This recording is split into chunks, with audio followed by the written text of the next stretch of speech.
بسم اللہ الرحمن الرحیم۔ جب سب کچھ اللہ کے حوالے کر دیتے ہیں تو مطمئن ہوتے ہیں، اداس نہیں۔ ڈھلتے سورج نے مجھے اداس کیا اور اس حقیقت کے روبرو کیا کہ ہر آغاز کا ایک اختتام ہے، ہر کہانی کا ایک انجام اور ہر عروج کا ایک زوال ہے۔ اے اللہ، میں نے تجھ سے بڑھ کر کسی کو جاننے والا نہیں پایا۔ لوگ جب ہمارے دکھ کو جان لیتے ہیں تو چھوڑ جاتے ہیں، تو ہمارے دکھ میں ہمیں تھام لیتا ہے۔ بے شک تو پاک ہے۔ صحبت ان کی اختیار کرے جن کے درمیان گناہ کرتے ہوئے شرم آئے، اور ایسے لوگوں سے پرہیز کرے جن کے درمیان رے کرنے کی کرتے ہوئے شرمندگی محسوس ہو۔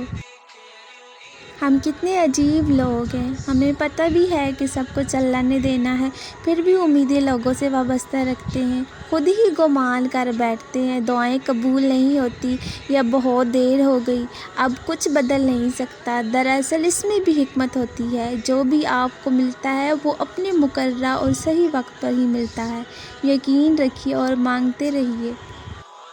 خود سے محبت کرنا ایک آرٹ ہے، اور جو تنہا رہنا سیکھ سکتا ہے وہی اس کا راز جان سکتا ہے، کیونکہ جب ہم تنہائی کو قبول کر لیتے ہیں تبھی ہم دوسروں کے ساتھ محبت سے رہ سکتے ہیں اور ان کو ایک فرار کے طور پر استعمال نہیں کرتے، کیونکہ سب سے اہم رشتہ جو تم نے بنایا ہے وہ اپنے ساتھ بنایا۔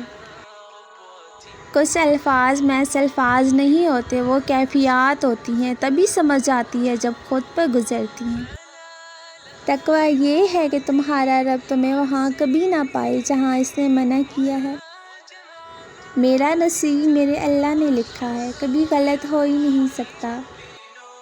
جب ہم مر جائیں گے تو کیا ساتھ لے کر جائیں گے؟ صرف اعمال، اور کیا چھوڑ جائیں گے؟ صرف غیبتیں، حسد، بغض۔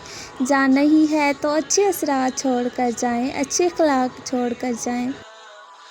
ان چیزوں کی لسٹ بنائیں جن کو پیسوں سے نہیں خریدا جا سکتا، پھر ان کی قدر کرنا شروع کریں، زندگی پرسکون ہو جائے گی۔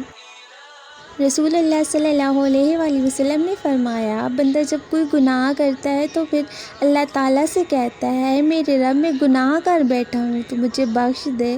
تو اللہ تعالیٰ فرماتا ہے، میرے بندے کو معلوم ہے کہ اس کا رب بھی ہے جو گناہوں کو بخشتا ہے اور اس پر مواخذہ بھی کرتا ہے، چنانچہ میں نے اپنے بندے کے سارے گناہ معاف کر دیے۔